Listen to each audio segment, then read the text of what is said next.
Hello everyone, मैं हूं Mayank Gildiyal. Welcome to our YouTube channel Takshashila classes build the foundation. आज हमारा हिस्ट्री का 6th लेक्चर है। कल हमने हिस्ट्री में दिल्ली सल्तनत के स्लेव डायनेस्टी के लास्ट रूलर के बारे में पढ़ा था। कैकुबाद कैमूर्स तक हम पहुँचने वाले हैं। आज कैकुबाद कैमूर्स पढ़ेंगे, लेकिन हम बलबन पढ़ रहे थे। क्या पढ़े थे हम? बलबन। नसीरुद्दीन महमूद का एक वज़ीर था बलबन। नसीरुद्दीन महमूद के मरने के बाद, उसकी डेथ के बाद हमने बलबन टॉपिक स्टार्ट किया था। बलबन, इस बलबन का जो रूलिंग पीरियड था क्या था? 1265 से आपका इसने कहाँ तक रूल किया? 1265 से इसने 1287 तक रूल किया है। किसने? बलबन ने। और रूल इसने किस नाम से किया था? रूल इसने किया था जियासुद्दीन बलबन के नाम से। जियासुद्दीन बलबन, जियासुद्दीन बलबन। कल ने पढ़ा था कैसे रज़िया सुल्तान का पतन हुआ। रज़िया सुल्तान के बाद बहरम शाह आया, उसके बाद मसूद शाह आया, उसके बाद नसीरुद्दीन महमूद आया, और नसीरुद्दीन महमूद के बाद बलबन आया। तो हमने बलबन के बारे में क्या क्या पढ़ा था? इसकी policy of iron and blood पढ़ी थी हमने। सिजदा एंड पाइबोस पढ़ लिया था। इसने रिवेन्यू डिपार्टमेंट बनाया था, वो पढ़ लिया था। आज हम इसका पढ़ेंगे एक सैन्य डिपार्टमेंट। जो इसका रिवेन्यू डिपार्टमेंट था, जो हमने कल पढ़ा था, इसने रिवेन्यू डिपार्टमेंट बनाया था। उसका क्या नाम था? रिवेन्यू डिपार्टमेंट का नाम, इसका नाम था दीवान ए विजारत। क्या नाम बताया था मैंने? दीवान ए विजारत। दीवान ए, नीचे लिख रहा हूं मैं, विजारत। ये तो इसका रिवेन्यू डिपार्टमेंट था, राजस्व विभाग। एक इसने सैन्य विभाग बनाया था, सैन्य, आर्मी के लिए। एक इसका सैन्य विभाग था, सैन्य विभाग। जिसका सैन्य विभाग था, सैन्य विभाग, इसका क्या नाम था?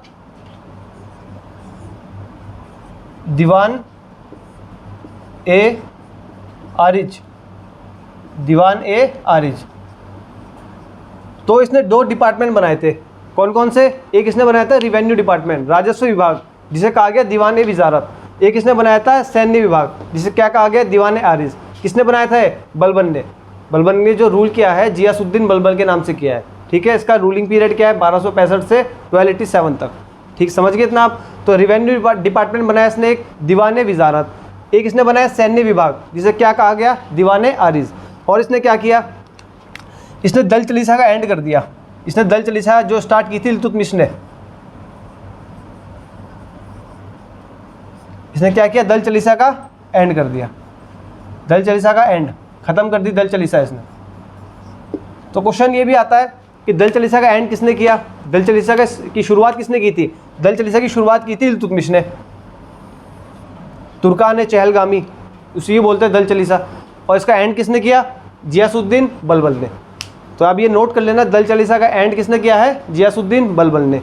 और इसने क्या किया है? इसने एक नया फेस्टिवल भी बनाया है। जियासुद्दीन बलबन ने एक नया फेस्टिवल बनाया था, नवरोज। नवरोज फेस्टिवल बनाया था इसने।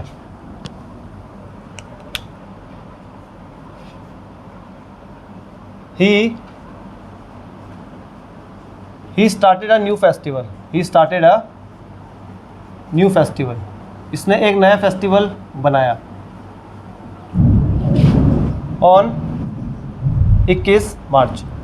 कब? 21 मार्च से। क्या कहते हैं उस फेस्टिवल को? उसका नाम है नवरोज। नवरोज। क्या नाम है? नवरोज। इसने एक नया फेस्टिवल बनाया, उसका क्या नाम है? नवरोज। अब नवरोज क्या है? ये पर्शियन न्यू ईयर है। इसे पर्शियन न्यू ईयर भी कहते हैं। ये आज भी बनाया जाता है। इसे पर्शियन न्यू ईयर कहेंगे, पर्शियन न्यू ईयर। पर्शिया, जो आज का ईरान है, वो पहले पर्शिया था। तो पर्शियन न्यू ईयर एक फेस्टिवल बनाया गया नवरोज से। कब बनाया जाता है? 21 मार्च को। ठीक है। इसके बारे में एक चीज़ और लिखना है, इसको बैन किया था औरंगजेब ने अपने टाइम पीरियड पे। औरंगजेब ने इसको बैन कर दिया था नवरोज को अपने टाइम पीरियड में, क्योंकि शिया फेस्टिवल था। शिया का फेस्टिवल हुआ करता था नवरोज़, और औरंगजेब ने इसको इसलिए बैन किया। और शिया कंट्री, आपको पता है ईरान पर्शिया से शिया कंट्री थी। पर्शिया ईरान को ही कहते हैं। आज की डेट में जो पर्शिया था पहले, उसे ईरान कहते हैं। ठीक है, तो इसको बैन किया था किसने? औरंगजेब ने अपने टाइम पीरियड पे इसको बैन कर दिया था। किसको? नवरोज़ को। किसने स्टार्ट किया था? बलबन ने। इतना समझ गए? अब नेक्स्ट पॉइंट लिखेंगे, नोट कर लेना, स्क्रीनशॉट वगैरह ले लेना आप। अब इसने खुद को एक टाइटल ली थी, इसने एक उपाधि ली थी, खुद ली थी इसने उपाधि, इसने एक उपाधि ली थी, इसने एक टाइटल लिया, इसने एक टाइटल लिया। कौन सा? इसने टाइटल लिया जिल इलाही, जिल इलाही का, जिल इलाही का टाइटल लिया इसने। किसने लिया टाइटल? ये बलबन ने। तो बलबन ने एक टाइटल लिया, कौन सा? जिल इलाही। जिल इलाही इसका मतलब होता है शैडो ऑफ गॉड। इसने खुद को शैडो बता दिया गॉड का, शैडो ऑफ गॉड। अब इनका गॉड अल्लाह, अल्लाह की परछाई बता दी इसने खुद को। टाइटल क्या है? जिल इलाही, शैडो ऑफ गॉड। ये टाइटल इसने खुद लिया। किसने लिया? बलबन में। ये टाइटल किसके पास है? ये बलबन का टाइटल है, लिख लेना अपनी नोटबुक में। किसका टाइटल है? बलबन का। टाइटल क्या है? जिल इलाही, शैडो ऑफ गॉड। ये टाइटल किसने लिया है? बलबन ने। अब इसके टाइम पीरियड पे एक और जो इवेंट हुआ है, जो इंपॉर्टेंट इवेंट हुआ है, इसके टाइम पीरियड पे सेकंड मंगोलों का अटैक हुआ था। मैंने आपको कल भी बताया था, सेकंड मंगोलों का अटैक बलबन के टाइम पे हुआ है। फर्स्ट हुआ था बैरम शाह के टाइम, ठीक है, फर्स्ट एंट्री हुई थी इल्तुतमिश के टाइम। अब है second attack, second attack of Mongol, second attack of Mongols. Mongol का सेकंड अटैक हुआ, मंगोलों का सेकंड अटैक हुआ, ठीक है। इसमें क्या हुआ? अब बलबन के 2 बेटे थे, तो बलबन था उसके 2 सन थे। जियासुद्दीन बलबन के 2 बेटे थे। कितने? 2। एक का नाम था शहजादा मोहम्मद, शहजादा मोहम्मद। दूसरे का नाम क्या था? दूसरे का नाम था इसका बुगारा खान। दूसरे का नाम क्या था? बुगारा खान, बुगारा खान। तो एक का नाम था शहजादा मोहम्मद और दूसरे का नाम था बुगारा खान। ये 2 इसके बेटे थे। किसके? बलबन के। तो सेकंड अटैक ऑफ मंगोल में बुगारा खान की डेथ हो गई। इसको भेजा गया था इनको रोकने के लिए। तो बुगारा खान क्या हो गया? बुगारा खान ही डाइड, बुगारा खान की डेथ हो गई। कब हो गई बुगारा खान की डेथ? सेकंड मंगोल अटैक में बुगारा खान की डेथ हो गई, ठीक है। तो इससे बलबन बड़ा दुखी हुआ, बलबन इससे बड़ा दुखी हुआ और इतना दुखी, इतने टेंशन में आया, इतनी टेंशन में आया कि इसकी डेथ हो गई। इसकी डेथ हो गई टेंशन में ही, अपने बेटे की मौत की टेंशन में इसकी डेथ हो गई। किसकी? बलबन की। कौन सा बेटा इसका मरा था? शहजादा मोहम्मद। तो जब बलबन की डेथ हो गई, अब जो बलबन का जो टॉम्ब है, इसका जो टॉम्ब है, जो इसकी कब्र है, इसकी जो टॉम्ब है, ये भी वही है कुतुब मीनार परिसर में। महरौली, महरौली में आता है ना कुतुब मीनार, तो महरौली कुतुब मीनार परिसर में ही है इसकी कब्र भी। किसकी? बलबन की। तो बलबन की कब्र भी कहाँ पे है? कुतुब मीनार परिसर में। समझ गए इतना? सेकंड मंगोलों का अटैक हुआ, जिसको डिफेंड करने कौन गया था? शहजादा मोहम्मद। और इसकी क्या हो गई? डेथ हो गई इस अटैक में। इस टेंशन में बलबन की टेंशन में आया बलबन कि इसका बेटा गुजर गया, तो इसकी भी डेथ हो गई। अब ये वही बलबन है जिसने policy of iron and blood चलाई। एक बारी को इतना खूंखार था कि इसने पॉलिसी, इसने कहा जो मेरे खिलाफ जाएगा उसकी गर्दन काट देंगे। इसने सिजदा पायबो सिखाया सबको कि मेरे आगे घुटने पे बैठो, मेरे पैरों को चूमो, और अपने बेटे की मौत से टेंशन में आगे मर गया, ठीक है। अब बलबन भी कंप्लीट। अब बलबन के बाद आया कैकुबाद। ये बलबन का भतीजा था। कौन था? बलबन का भतीजा। क्या नाम है? कैकुबाद। इसके बाद आता है बलबन का भतीजा,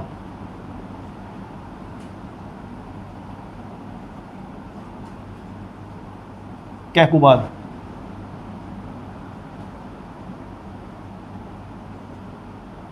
कैकुबाद। इसका रूलिंग पीरियड क्या रहेगा? 1287 से 1290। ये क्या था? ये भतीजा था। कौन था? ये भतीजा था। किसका? बलबन का। ये बलबन का भतीजा था। इसको बनाया कैकुबाद को दिल्ली उसका स्लेव डायनेस्टी का अगला सुल्तान। अब ये लायक बन नहीं था सुल्तान बनने के, तो इसको हटा दिया गया। इसके बाद बनाया गया कैमूर्स को। किसको? कैमूर्स। इसके बाद कैमूर्स को बनाया गया। कब बनाया गया? 1290 में। ये भी कमज़ोर था, ये भी क्या था? कमज़ोर था। और जब ये कमज़ोर था, जब कमज़ोर रूलर होगा तो इसके नीचे जो इक्तिदार बैठे थे वो इनकी क्यों सुनेंगे? जब इक़्तिदार ज़्यादा स्ट्रॉन्ग होने लगे, जो इन्होंने पंजाब में इक़्तिदार बिठा रखे थे, हर जगह बेदायूं में इक़्तिदार बिठा रखे थे, जब वो स्ट्रॉन्ग है, ये कमज़ोर है, तो इनकी क्यों सुनेंगे? कोई पावरफुल आदमी कभी कमज़ोर आदमी की क्यों सुनेगा? नहीं सुनेगा। तो धीरे धीरे वहाँ के रूलर ने रिवोल्ट्स करने स्टार्ट कर दिए। तो पंजाब का वो था इक़्तिदार, तो पंजाब का इक़्तिदार हुआ करता था, पंजाब का इक़्तिदार। तो पंजाब का इक़्तिदार था जिसका नाम था मलिक फ़िरोज़। क्या नाम था? मलिक फ़िरोज़। इसका नाम था मलिक फ़िरोज़। तो पंजाब का इक़्तिदार था मलिक फ़िरोज़। इसने कहा भाई ये तो बड़ा कमज़ोर रूलर है, इसने मलिक फ़िरोज़ ने इसको कमज़ोर रूलर समझ के इस पर अटैक किया, और इसने इसको हराया। ठीक है, इसको हराया और एक नई डायनेस्टी की स्थापना कर दी। मलिक फ़िरोज़ ने कैमूर्स को हरा दिया क्योंकि ये बहुत कमज़ोर रूलर था। उसने कहा तुम हो नहीं बैठे लायक दिल्ली की गद्दी पे, तो इसको हराया। किसको? कैमूर्स को। किसने हराया? मलिक फ़िरोज़ ने। और एक नई डायनेस्टी की स्थापना कर दी जिसे हम बोलते हैं खिलजी डायनेस्टी। क्या बोलते हैं? खिलजी डायनेस्टी। तो खिलजी डायनेस्टी के फाउंडर कौन है? मलिक फ़िरोज़। कौन है? मलिक फ़िरोज़ है खिलजी डायनेस्टी के फाउंडर। जलालुद्दीन फ़िरोज़ खिलजी के नाम से रूल करेगा। ठीक है, अब हम खिलजी डायनेस्टी की हेडिंग डालिए, खिलजी डायनेस्टी। स्लेव डायनेस्टी यहाँ पे ख़त्म होती है पूरी। गुलाम वंश का लास्ट रूलर कौन था? कैमूर्स। ये लिखते रहना आप कि गुलाम वंश, स्लेव डायनेस्टी का लास्ट रूलर मैंने कौन बताया? कैमूर्स। कैमूर्स लिख लेना आप, नोट कर लेना आप कि Kayumars the last ruler of Delhi dynasty, oh sorry slave dynasty. अब स्लेव के बाद आती है आपकी खिलजी डायनेस्टी। कौन सी डायनेस्टी? खिलजी। स्लेव के बाद खिलजी डायनेस्टी, खिलजी डायनेस्टी। अब खिलजी डायनेस्टी का रूलिंग पीरियड मैंने क्या बताया था आपको? सबसे कम रूलिंग पीरियड है इनका, तो 1290 से और 1320, 1290 से 1320, केवल 30 साल का रूलिंग पीरियड है। और दिल्ली सल्तनत का क्या है? 1206 से 1526, 1206 से 1526। अब खिलजी डायनेस्टी, अब कौन है इसके फाउंडर? अब इसमें भी 1290 से बेबी और इसके 1320 में भी, इसके बीच में भी जो पहला था आपका जो फाउंडर है मलिक फ़िरोज़, जलालुद्दीन फ़िरोज़ खिलजी, 1290 से 1296 तक तो वो रहेगा, और 1296 से 1316 तक अकेला 20 साल कौन रहेगा? वो रहेगा आपका कौन? अलाउद्दीन खिलजी। अलाउद्दीन खिलजी देखा होगा ना आपने पद्मावत मूवी में, वो रहेगा। तो इसका फाउंडर कौन है? स्टार्ट करते हैं इसके बारे में। Founder was Malik Firoz. कौन है? मलिक फ़िरोज़। ये पंजाब का इक़्तिदार था जिसने कैमूर्स पे हमला किया था। तो फाउंडर कौन हो गया खिलजी डायनेस्टी का? मलिक फ़िरोज़। ठीक है, इसने रूल किस नाम से किया? Ruled by Jalaluddin Firoz Khilji. जलालुद्दीन फ़िरोज़ खिलजी, इस नाम से इसने रूल किया है। ठीक है, इसका रूलिंग पीरियड कितना है? 1290 से 1296, 1296, 1290 से 1296 तक इसका रूलिंग पीरियड है। रूल्ड बाय जलालुद्दीन फ़िरोज़ खिलजी के नाम से इसने रूल किया। ठीक है, और अब इसका एक भतीजा हुआ करता था, इसका एक भतीजा है और इसी का वो दामाद भी था। भतीजा और दामाद दोनों था। अलाउद्दीन खिलजी था जो, वो इसका भतीजा भी था और दामाद भी था। अब इसका जो पहला अटैक है मलिक फ़िरोज़ का, जलालुद्दीन फ़िरोज़ खिलजी का पहला अटैक, ये हुआ इन 1293, इन 1293। 1293 में मलिक फ़िरोज़ या फिर जलालुद्दीन फ़िरोज़ खिलजी, आप कुछ भी लिख लेना। मलिक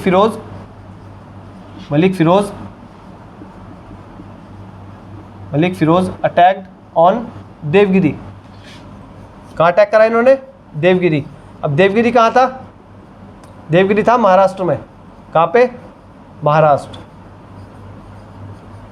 महाराष्ट्र में।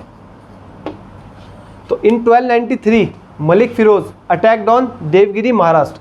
और ये जो अटैक है ना, इंपॉर्टेंट क्यों है? क्योंकि ये साउथ इंडिया का ना फर्स्ट अटैक है। साउथ इंडिया पे मुस्लिम्स का फर्स्ट अटैक माना जाता है ये। कौन सा? 1293 में जो मलिक फ़िरोज़ ने, जो जलालुद्दीन फ़िरोज़ खिलजी ने किया, कहाँ पे? देवगिरी महाराष्ट्र में। तो लिख लो इसके आगे, it is considered as the, it is considered as the first Muslim attack in South India, as the first Muslim attack in South India.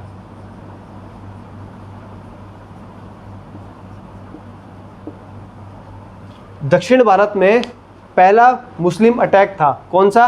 1293 पे, जो कहाँ पे किया? देवगिरी महाराष्ट्र में। अब देवगिरी महाराष्ट्र में रूल कौन कर रहा था? कोई रूल भी तो कर रहा होगा वहाँ पे, तो रूल कौन कर रहा था वो लिख लेंगे।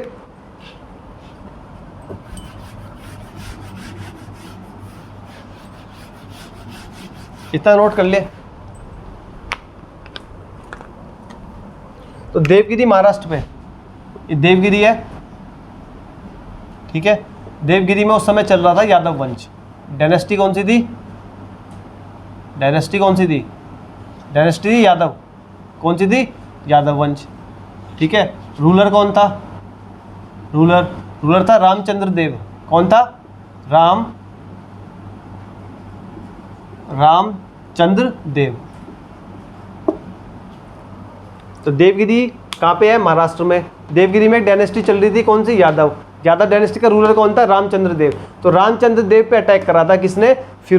मलिक फिरोज ने, और या फिर इसको आप जलालुद्दीन फिरोज खिलजी, दोनों एक ही हैं, ठीक है। इसने अटैक किया यादव वंश पे। रूलर कौन है? रामचंद्र देव। तो रामचंद्र देव से ये मलिक फिरोज या फिर जलालुद्दीन फिरोज खिलजी संधि करके आ गया था कि हम आप पे दोबारा अटैक नहीं करेंगे, और दोनों आप इसके अंडर में रहे, इसके अंडर में रह के संधि करके आ गया था। अब इसका एक भतीजा था, मैं आपको बता रहा हूँ किसका? मलिक फिरोज का। मलिक फिरोज का एक भतीजा और इसका दामाद कौन? अलाउद्दीन खिलजी। भतीजा और दामाद कौन? अलाउद्दीन खिलजी। अब मलिक फिरोज इसका कौन हुआ? भतीजा, ठीक है। कौन हुआ इसका भतीजा? इसका भतीजा हुआ अलाउद्दीन खिलजी। अलाउद्दीन खिलजी, ये ना आपने सुना होगा, पद्मावत मूवी देखी है तो पद्मावत मूवी में अलाउद्दीन खिलजी के ऊपर ही है ये, इसके चित्तौड़ मिशन के ऊपर है पूरी मूवी। वो इसने चित्तौड़ मिशन किया था, ये बहुत बड़ा टॉपिक है अलाउद्दीन खिलजी, तो इसके ऊपर ही है वो, इसका चित्तौड़ मिशन था, तो पूरी मूवी वो चित्तौड़ मिशन पे बनी हुई है। तो अलाउद्दीन खिलजी इसका भतीजा था, जिसको इसने बना रखा था इक्तेदार, इसको इक्तेदार बना रखा था। अलाउद्दीन खिलजी को इक्तेदार बना रखा था किसने? मलिक फिरोज ने। कहाँ का? कारा नामक जगह का। कहाँ का? कारा जगह। अब जो कारा जगह है आज की डेट से अगर आप कंपेयर करेंगे तो प्रयागराज के अंदर ना कौशंबी है जो जगह, प्रयागराज के अंदर जो जगह कौशंबी आती है वो पहले कारा थी। लिख लेना आप, आज जो हमारा प्रयागराज है उसके अंदर जो जगह है ना कौशंबी, प्रयागराज के अंदर जगह है कौशंबी, वो उस समय कारा थी, वही जगह है वो सेम, तो पहले उसे कारा कहते रहे। तो वहाँ का इक्तेदार था कौन? अलाउद्दीन खिलजी। अलाउद्दीन खिलजी वहाँ का क्या था? इक्तेदार था। तो अब क्या हुआ भाई, मलिक फिरोज तो वहाँ पे जब देवगिरी पे अटैक किया तो रामचंद्र देव से संधि करके आ गया, अटैक किया उस पर, उसको लूटा और उससे संधि करके आ गया कि अब दोबारा तुम पे अटैक नहीं करेंगे, अब तुम्हारे अंडर में हो, कोई दिक्कत नहीं है, हम अटैक नहीं करेंगे। लेकिन 1296 में 1296 में अलाउद्दीन खिलजी बिना मलिक फिरोज को बताए हुए, इससे बिना पूछे, विदाउट इसकी परमिशन के, ये देवगिरी पे अटैक कर देता है। दोबारा देवगिरी पे अटैक करता है और रामचंद्र देव की लड़की को वहाँ से ले आता है, वहाँ से उठा के रामचंद्र देव की लड़की को कहाँ ले आता है? कारा ले आता है। देवगिरी को लूट के रामचंद्र देव की बेटी को, वहाँ की महारानी, उसकी जो राजकुमारी थी, उसको उठा के कारा ले आता है। कहाँ ले आता है? कारा। और इसको कोई खबर ही नहीं है मलिक फिरोज को, मलिक फिरोज को कोई खबर होती नहीं कि ये कारा क्यों ले गया। तो ऐसा आता है गुस्सा, मलिक फिरोज को इस बात से गुस्सा आता है और वो जाता है कहाँ पे? कारा। और इसका प्लान होता है इसको कारा बुलाने का, क्योंकि ये इसकी हत्या करना चाहता था और ये गद्दी पे बैठना चाहता था। तो फिर मलिक फिरोज कारा जाता है कि भाई तुम मुझसे बिना पूछे कैसे हमला कर सकते हैं देवगिरी पे, जब मैं संधि करके आ गया वहाँ से। तो फिर ये जैसी कारा आता है मलिक फिरोज, अलाउद्दीन खिलजी उसकी धोखे से हत्या कर देता है, उसकी धोखे से हत्या करता है और उसकी धोखे से हत्या करके मलिक फिरोज की हत्या कर देता है, डेथ हो जाती है। उसके बाद नेक्स्ट रूलर बनता है अलाउद्दीन खिलजी। नेक्स्ट रूलर कौन बनता है? अलाउद्दीन खिलजी। अब इसमें एक पॉइंट और है, एक पॉइंट और लिख लो, ये इतना उतार लेना, उसका एक पॉइंट और लिखना आप, जो मैंने कहानी बताई इसको याद रखना, ठीक है, कि कैसे काड़ा नामक जगह पे गया। काड़ा जो है आपकी प्रयागराज के कौशंबी में आती है। एक चीज़ और लिखना आपकी 1296 में, 1296 में, इन 1296, ठीक है, जब अलाउद्दीन खिलजी देवगिरी पर अटैक करता है ना, उससे पहले की बात है थोड़ी। उससे पहले क्या होता है कि भाई मंगोलों का एक और अटैक होता है। कौन सा अटैक होता है? थर्ड मंगोल अटैक होता है। कौन सा? Third Mongol attack. अब इस समय रूलर कौन है? मलिक फिरोज ही है। तो मलिक फिरोज के समय थर्ड मंगोल अटैक होता है। अब थर्ड मंगोल अटैक होता है तो जिसमें क्या होता है, 4000 सैनिक। अब इस मंगोल अटैक को डिफेंड करने के लिए भेजा जाता है अलाउद्दीन खिलजी को ही, इसको डिफेंड करने के लिए, इसे डिफेंड करने के लिए भेजा जाता है अलाउद्दीन खिलजी को, अलाउद्दीन खिलजी को, इसे डिफेंड करने जाता है अलाउद्दीन खिलजी। कौन भेजता है इसको? मलिक फिरोज। मलिक फिरोज अलाउद्दीन खिलजी को भेजता है कि भाई मंगोलों ने अटैक करा है, उसको डिफेंड करो। तो सबसे ज़्यादा जो मंगोल के अटैक हुए हैं ना, वो इसके टाइम पे हुए हैं, अलाउद्दीन खिलजी के टाइम पे। इसने मंगोलों को मारा है, इसने मंगोलों को बहुत बजाया है, ठीक है। तो जो अलाउद्दीन खिलजी था, इसके टाइम पे सबसे ज़्यादा मंगोल अटैक हुए। तो लेकिन जो थर्ड अटैक हुआ, ये किसके टाइम पे हुआ? मलिक फिरोज के टाइम पे हुआ। तो मलिक फिरोज ने भेजा किसको? अलाउद्दीन खिलजी को, कि जाओ मंगोल अटैक को, इसको डिफेंड करके आओ। अब अलाउद्दीन खिलजी मंगोलों को हरा देता है। क्या करता है? मंगोलों को हरा देता है। ये हरा देता है, डिफीट कर देता है मंगोलों को। डिफीट किसको? मंगोल्स को। मंगोल्स को क्या करता है? हरा देता है। और इनके 4000 सैनिक बंदी बना लेता है। कितने? 4000 सैनिक को बंदी बना लेता है अलाउद्दीन खिलजी। मंगोल्स को हरा के उनके 4000 सैनिकों को बंदी बना लेता है मंगोल्स के। अब ये 4000 मंगोलिया बन गए बंदी। फिर ये 4000 मंगोल जो थे, मंगोल के जो ये सैनिक थे, इनको लेके जाता है मलिक फिरोज के पास। किसके पास लेके जाता है? मलिक फिरोज के। भाई मलिक फिरोज ने भेजा था ना इसको कि भाई डिफेंड करो मंगोल के अटैक को। तो 4000 जो मंगोली थे, इनको लेके जाता है वो कहाँ पे? मलिक फिरोज के पास। तो मलिक फिरोज इन मंगोलों के लिए एक नया शहर बसाता है मुगलपुर के नाम से।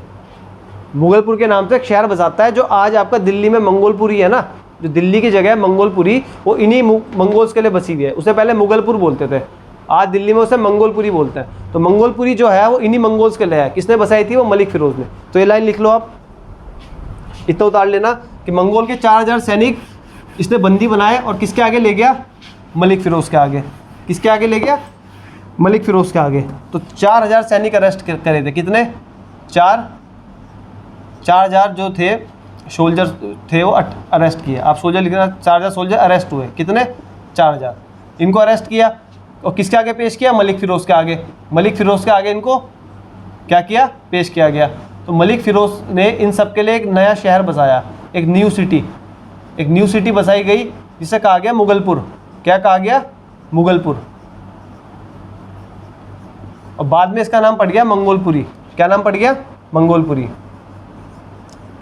तो दिल्ली का मंगोलपुरी है, आज भी है मंगोलपुरी, वो इन्हीं मंगोल्स के नाम पे बसाया गया है। पहले उसका नाम क्या था? मुगलपुर। अब क्या है वो? मंगोलपुरी। ठीक है, समझ में आई कहानी? भाई थर्ड मंगोल अटैक के बाद उसे डिफेंड करने गया अलाउद्दीन खिलजी। अलाउद्दीन खिलजी ने उनको हराया, मंगोलों को, उनके 4000 सैनिकों को बंदी बना के मलिक फिरोज के पास ले गया। मलिक फिरोज ने उनके लिए एक नया शहर बसाया कि भाई अब कहाँ रहोगे, वापस तो उनको भेजा नहीं, एक काम करो यहीं रहो। ठीक है, तो एक शहर बसाया मुगलपुर, कहाँ? दिल्ली में। और आज वो किस नाम से है? मंगोलपुरी के नाम से। ठीक है, इसके बाद की बात वही है। इसके बाद उसने देवगिरी पे अटैक कर दिया अलाउद्दीन खिलजी ने, बिना मलिक फिरोज को बताए।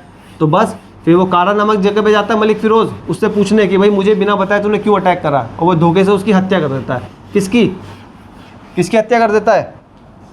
मलिक फिरोज की। ठीक है, और जो नया सुल्तान बनता है, कौन बनता है वो? अलाउद्दीन खिलजी। धोखे से हत्या करने के बाद नया सुल्तान बनेगा हमारा अलाउद्दीन खिलजी। अलाउद्दीन खिलजी हमारा नया सुल्तान बनेगा। इसका जो रूलिंग पीरियड है वो आपका कब है? 1296 से 1296 से 1316 तक, ये इसका रूलिंग पीरियड है। 1296 से 1316 तक इसका रूलिंग पीरियड है। इसके बारे में ये बहुत बड़ा टॉपिक है, इसे हम कल से स्टार्ट करेंगे। बस इसका रियल नेम लिख लो आप। इसका रियल नेम है, इसका जो रियल नेम वो है अली गुरशास्प। अली गुरशास्प इसका रियल नेम है। किसका? अलाउद्दीन खिलजी का। ये क्वेश्चन पूछा हुआ है, इसलिए मैं अभी बता रहा हूँ। तो अलाउद्दीन खिलजी का जो रियल नेम है क्या है? अली गुरशास्प। तो हमने स्लेव डायनेस्टी ख़त्म कर दी, कंप्लीट हो गई। लास्ट रूलर कौन था हमारा? कैमूर्स। ठीक है, दिल्ली सल्तनत में अब हम खिलजी डायनेस्टी पे आ गए। खिलजी डायनेस्टी स्टार्ट कर दी हमने। ठीक है, पहला रूलर, इसका फाउंडर मलिक फिरोज और जलालुद्दीन फिरोज खिलजी, एक ही है दोनों, वो हमने ख़त्म किया। उसका देवगिरी का अटैक पड़ा 1293 पे। ठीक है, अब यही अलाउद्दीन खिलजी के टाइम पे ही जो कोहिनूर डायमंड है वो आपका साउथ से नॉर्थ में आएगा। साउथ में अटैक करेगा काकतीय वंश पे, और वहाँ से क्या लेके आएगा? कोहिनूर डायमंड लेके आएगा। कौन? इसका एक गुलाम खरीद के लाया था अलाउद्दीन खिलजी, जिसका नाम था मलिक कफूर। आपने देखी होगी मूवी में, अगर नहीं पता तो पढ़ेंगे उसे। मलिक कफूर जाता है साउथ मिशन पे और वहाँ से लेके आता है कोहिनूर डायमंड। तो कोहिनूर डायमंड भी एक टॉपिक ही है। कोहिनूर डायमंड कहाँ से कहाँ गया भाई, गोलकुंडा की आंध्र प्रदेश की खान से निकला हुआ डायमंड कैसे ब्रिटेन पहुँच गया, तो उसके ऊपर भी पूरी कहानी है।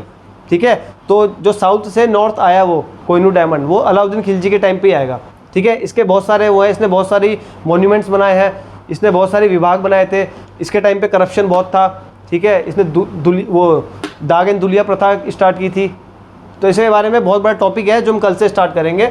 तो अभी तक आपने देख लिया, आपने फर्स्ट मुस्लिम इन्वेजन 712 से, और हम कहाँ तक पहुँच गए हैं, हम 1290 1320 तक पहुँच गए हैं।